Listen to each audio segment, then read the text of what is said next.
We will tell you and try to summarize the situation. As we said, it is changing rapidly. Council President George Forbes and Councilman Basil Russo will hold a 6 p.m. news conference, at which time they will respond to the mayor's compromise to sell Muni Light.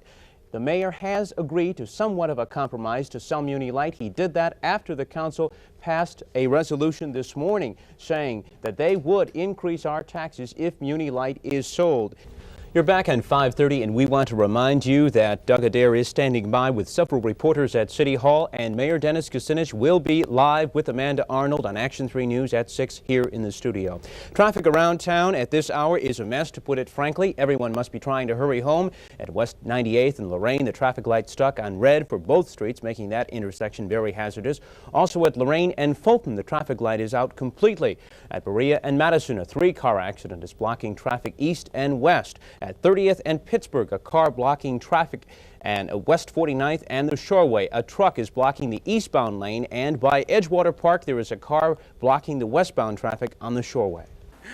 You're right, Mona. The best solution would be to give away free gasoline. But since we can't do that, perhaps the next best thing would be to cut down on the frustration level. And you know the kind of frustration I'm talking about. Frustration like these guys are going through. Waiting in a gasoline line only to find out that they're all out of regular. Or maybe waiting in a gasoline line to have you find out that they've shut the pumps off. Well, Brooklyn City Council has passed an ordinance which will end all that. Starting in about 10 days, all stations in Brooklyn will have to post huge signs like that one, or signs like this one that says they're out of gas. Mayor John Coyne, mayor of Brooklyn, is going to tell us the hows and whys of this. What's the point? Well, this legislation was mandated because of prestigious corporations such as this oil company that doesn't have the common courtesy to aid the motoring public during these trying days. What will the signs, they have to say more than just the price of regular, I take it, right? The signs will say the cost of premium, leaded and unleaded. The signs will also say the hours of the day and the days of the week they're going to be open. For example, this station's open at 8 o'clock, closes at 10. It opens again at 4 and closes at 6:30.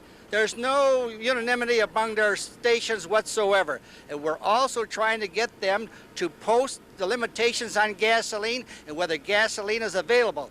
And most importantly, they must filter this information to the police chief of the city of Brooklyn, who will be a nerve center for the people in the community that want to find out if gasoline is available. So what you do, if you live in Brooklyn, or if you want to get gasoline, even if you drive through the city limits of Brooklyn, you call the police chief and he'll know where it's open. The police department, yes. So if the minicam is out of gas, we can call Brooklyn and find out where to go. We hope ultimately there'll be a nerve center in this Cuyahoga County where all the people, Strongsville, wherever it may be, can call the nerve center and say, where can I get a gallon of gas for my lawnmower? Very good. Thank you, Mayor. Ordinance takes effect in about 10 days. I'm Ed Miller, live with the minicam at Ridge in Brooklyn.